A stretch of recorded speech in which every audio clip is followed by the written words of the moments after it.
to start out with something that what I do occasionally, and that is quote the entirety of somebody else's writings. This case, it's Hayes Brown, who is an opinion writer at MSNBC. I've never met Hayes, but I have kind of an affinity for his writing. He holds a degree in international relations from Michigan State University.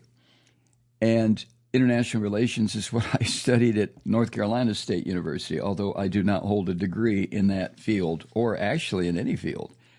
But having studied, to the degree that I did, international relations, I have empathy, I guess is the right word, for anyone who's gone into that course of study, because what you learn in international relations is a lot of it's theoretical batshit, but also a lot of it is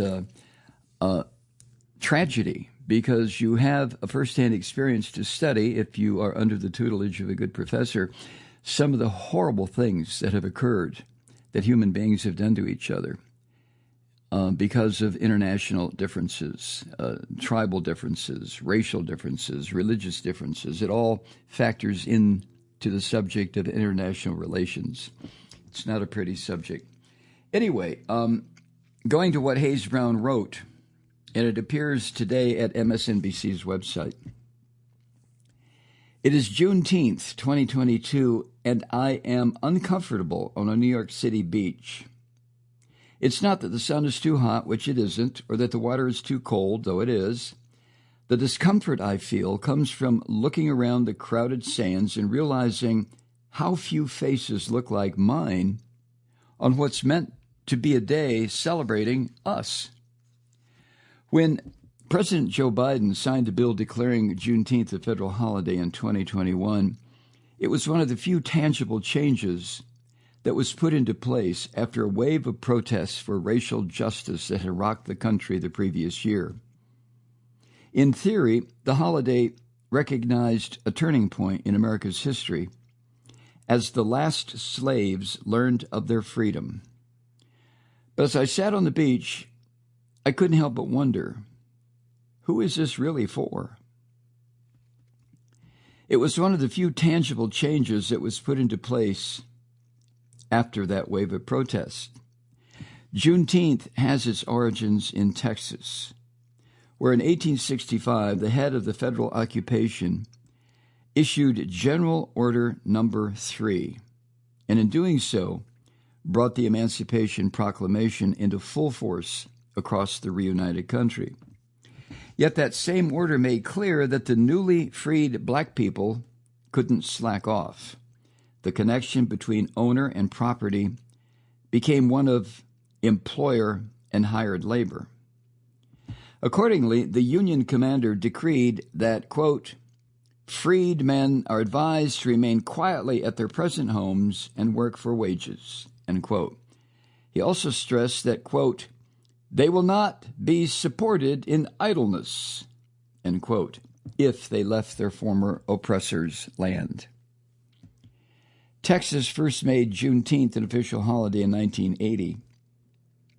After decades as a more regional celebration, the holiday quickly gained awareness nationally over the last decade, especially after it was featured on the ABC sitcom Blackish in 2017.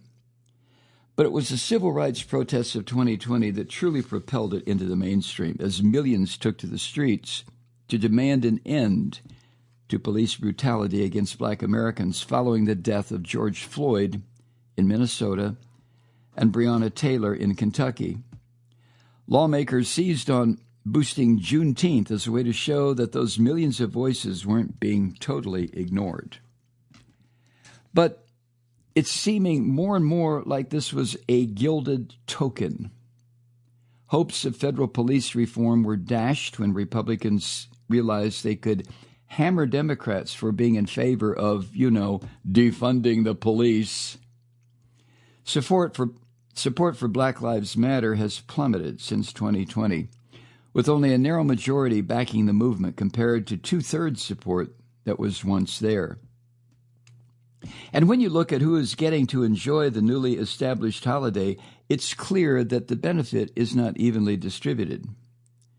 Consulting firm Mercer found that the share of private employers that made Juneteenth a paid holiday surged from 9% in 2021 to 39% in 2023.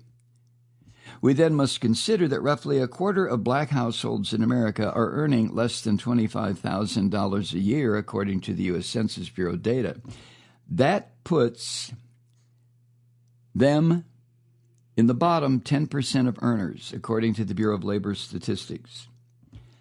A Center for American Progress analysis of Bureau of Labor statistic data shows that among the lowest 10% of earners, almost half have no access to any form of paid time off, a number that falls to 38% when looking at part-time workers. Taken together, that means there's a major chunk of the black population that's likely getting no benefit at all from Juneteenth. Now, one exception is the financial service industry, a sector in which black Americans are represented proportionately to the national average, more so than whites, according to the Mercer research firm. And according to them, 63% of employers provide time off for Juneteenth in the financial service industry. Even the corporate enthusiasm for the holiday seems to be waning. As historian and MSNBC contributor Keisha Blaine noted in 2021, numerous major corporations were tripping over themselves to honor the holiday's roots while looking to potentially turning a profit. A website from the Association of Corporate Citizen Professionals, posted before Juneteenth became a national holiday, suggested that its member corporations lean into making it, quote, more than just a day off, end quote, for employees. Unfortunately, now some companies that are shuttered on this Juneteenth are struggling to voice why employees are getting the day off at all. Unfortunately, now some companies that are shuttered on this Juneteenth are regretting the fact that they did. Author Morgan Jenkins posted a screenshot on X Tuesday of a business announcing it was closed because the day, quote, holds great significance as we celebrate and honor every individual whose efforts and sacrifices have contributed to the freedom we enjoy today, end quote.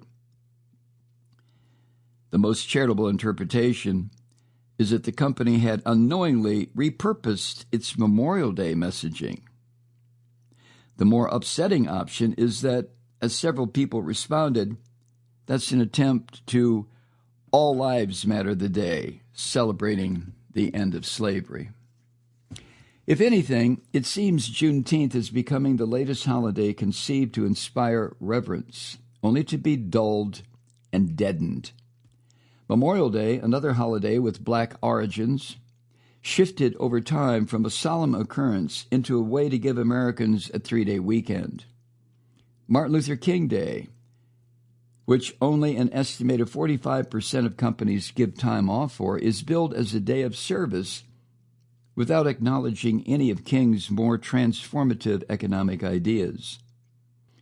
The answer to the discomfort that I felt 2 years ago, which is still with me today, is to press for more than a swiftly fading acknowledgement of Black Americans' history. One day off for some is paltry and cruel when compared with the oppression and discrimination borne by so many. Juneteenth must be seen as a start down the path to greater racial justice, not an endpoint. Hayes Brown, one of my favorite opinion writers, writing at MSNBC. I certainly am aware of what Hayes Brown is saying. I'm not on a beach in New York City. I'm, God help me, in the foothills of the North Georgia mountains where you won't find too many of our dusky brothers and sisters celebrating anything today, frankly. Now, Atlanta is different, of course, but one has to remember there is Atlanta and then there's Georgia. And the difference therein is pretty stark. Trust me on that. So happy Juneteenth. To the degree some white guy doing a podcast can add to or detract from anything about Juneteenth, but I can acknowledge it, and I do acknowledge it. So, happy Juneteenth. Hi, Truth Seekers. Mike Malloy here. You know, the Progressive Voices Network brings you commercial-free commentary from today's leading progressive radio hosts and pundits, like me, Mike Malloy, 24 hours a day. I'm not your typical old guy from the 80s or the 90s talk radio host, and Progressive Voices is not your typical talk radio network. It's a listener-supported nonprofit with no corporate control whatsoever over our broadcast. So hosts like me, Mike Malloy, are free to rant and scream and carry on about whatever we like. We're often controversial, but we're never boring. Weeknights, 9 p.m. in the East, 6 p.m. in the West on the Progressive Voices Network. Always progressive, always on. I'm Mike Malloy. Keep it lit.